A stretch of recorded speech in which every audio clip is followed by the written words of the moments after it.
Sommes-nous d'accord que les Camerounais souffrent entre les mains de ce régime? Sommes-nous d'accord que notre économie est à genoux? Dépendance à l'euro, tandis que nos mamans crient et n'ont même pas d'aide sociale? Sommes-nous d'accord que dans la capitale de Yaoundé au XXIe siècle, on a encore des quartiers sans eau potable? Que la richesse de notre pays est accaparée entre les mains d'une petite élite qui se moque éperdument de notre sort? Que nos dispensaires n'ont même pas de seringues, certains d'entre eux?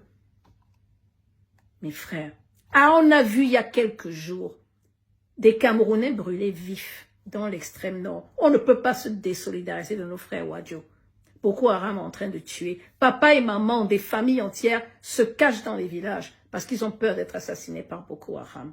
Et alors que nos ministres doivent venir faire la queue pour aller dans leur CRTV national, nous faire le bilan de leur travail, le bilan de ce qu'ils ont fait avant et après, que nous sachions qui, dans ce membre du gouvernement, peut prendre la relève.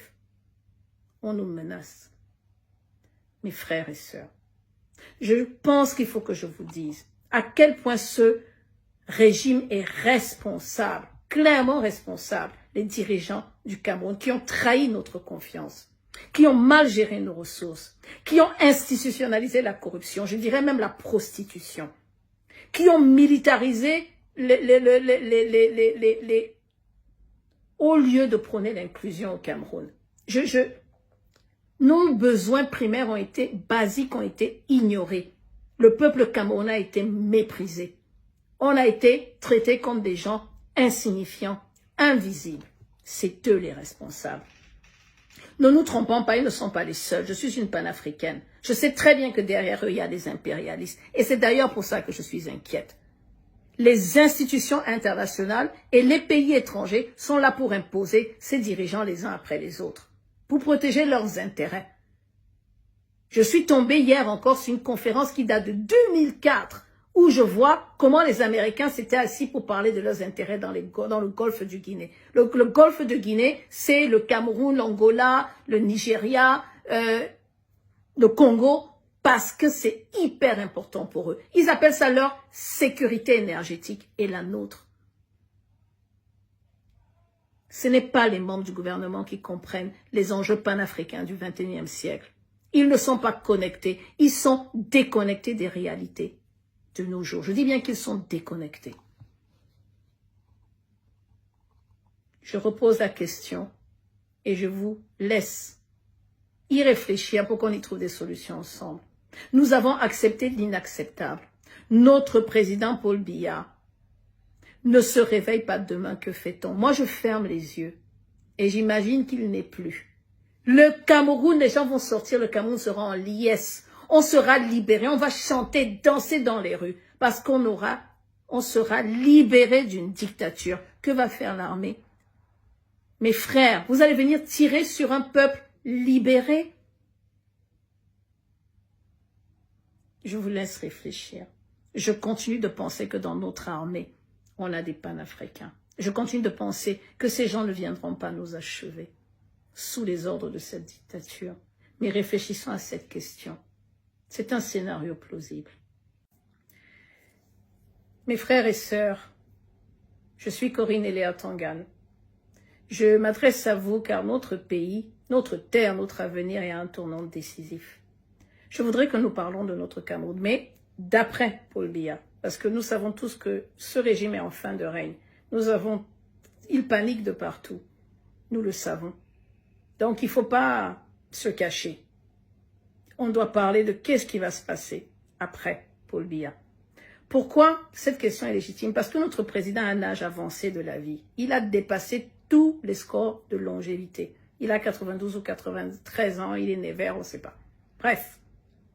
Cette réflexion-là, c'est pas une affaire qui concerne les politiciens, les élites, c'est l'affaire de chaque femme, chaque homme, chaque jeune qui rêve d'un avenir meilleur au Cameroun. La question, elle est simple. Notre président s'endort cette nuit et ne se réveille pas demain. On fait quoi? À cet âge avancé de la vie, c'est ce qui se passe. On va dormir, on ne se réveille pas le lendemain. On fait quoi? Cette question est légitime. Qu'est-ce qui va se passer? Nous savons très bien que son Excellence Abdoulaye Boubakari, qui est vice-président du Sénat et en poste pour ça. Le célèbre Lamido de Rebouba. Il va organiser des élections vite fait, bien fait. On va nous imposer quelqu'un. D'ailleurs, Franck Biya semble être bien préparé. On l'a déjà présenté chez les Bamoun, on l'a déjà présenté dans le Nord, on a vu les enveloppes passent, bref. Si c'est pas lui, c'est Ngongo. On fait quoi?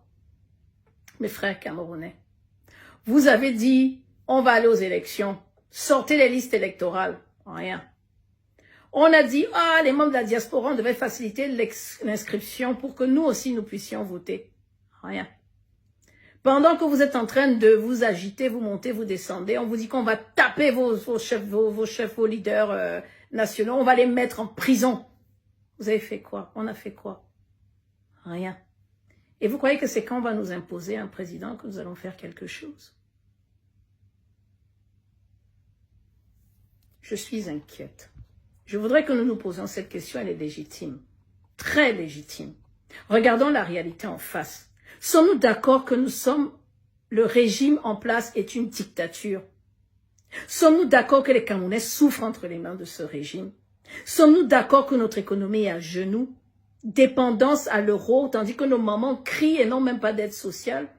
Sommes-nous d'accord que dans la capitale de Yaoundé au XXIe siècle, on a encore des quartiers sans eau potable? Que la richesse de notre pays est accaparée entre les mains d'une petite élite qui se moque éperdument de notre sort? Que nos dispensaires n'ont même pas de seringues, certains d'entre eux. Mes frères, on a vu il y a quelques jours des Camerounais brûlés vifs dans l'extrême nord. On ne peut pas se désolidariser de nos frères Wadjo. Boko Haram est en train de tuer. Papa et maman, des familles entières se cachent dans les villages parce qu'ils ont peur d'être assassinés par Boko Haram. Et alors que nos ministres doivent venir faire la queue pour aller dans leur CRTV national, nous faire le bilan de leur travail, le bilan de ce qu'ils ont fait avant et après, que nous sachions qui, dans ce membre du gouvernement, peut prendre la relève. On nous menace. Mes frères et sœurs, je pense qu'il faut que je vous dise à quel point ce régime est responsable, clairement responsable, les dirigeants du Cameroun qui ont trahi notre confiance, qui ont mal géré nos ressources, qui ont institutionnalisé la corruption, je dirais même la prostitution, qui ont militarisé au lieu de prôner l'inclusion au Cameroun. Nos besoins primaires basiques ont été ignorés. Le peuple camerounais a été méprisé. On a été traités comme des gens insignifiants, invisibles. C'est eux les responsables. Ne nous trompons pas, ils ne sont pas les seuls. Je suis une panafricaine. Je sais très bien que derrière eux, il y a des impérialistes. Et c'est d'ailleurs pour ça que je suis inquiète. Les institutions internationales et les pays étrangers sont là pour imposer ces dirigeants les uns après les autres, pour protéger leurs intérêts. Je suis tombée hier encore sur une conférence qui date de 2004, où je vois comment les Américains s'étaient assis pour parler de leurs intérêts dans le golfe du Guinée. Le golfe de Guinée, c'est le Cameroun, l'Angola, le Nigeria, le Congo, parce que c'est hyper important pour eux. Ils appellent ça leur sécurité énergétique et la nôtre. Ce n'est pas les membres du gouvernement qui comprennent les enjeux panafricains du XXIe siècle. Ils ne sont pas connectés, ils sont déconnectés des réalités de nos jours. Je dis bien qu'ils sont déconnectés. Je repose la question et je vous laisse y réfléchir pour qu'on y trouve des solutions ensemble. Nous avons accepté l'inacceptable. Notre président Paul Biya ne se réveille pas demain, que fait-on? Moi, je ferme les yeux et j'imagine qu'il n'est plus. Le Cameroun, les gens vont sortir, le Cameroun sera en liesse. On sera libéré, on va chanter, danser dans les rues parce on sera libéré d'une dictature. Que va faire l'armée? Mes frères, vous allez venir tirer sur un peuple libéré? Je vous laisse réfléchir. Je continue de penser que dans notre armée, on a des panafricains. Je continue de penser que ces gens ne viendront pas nous achever sous les ordres de cette dictature. Mais réfléchissons à cette question. C'est un scénario plausible. Merci de m'avoir écouté. Sommes-nous d'accord que les Camerounais souffrent entre les mains de ce régime? Sommes-nous d'accord que notre économie est à genoux, dépendance à l'euro, tandis que nos mamans crient et n'ont même pas d'aide sociale?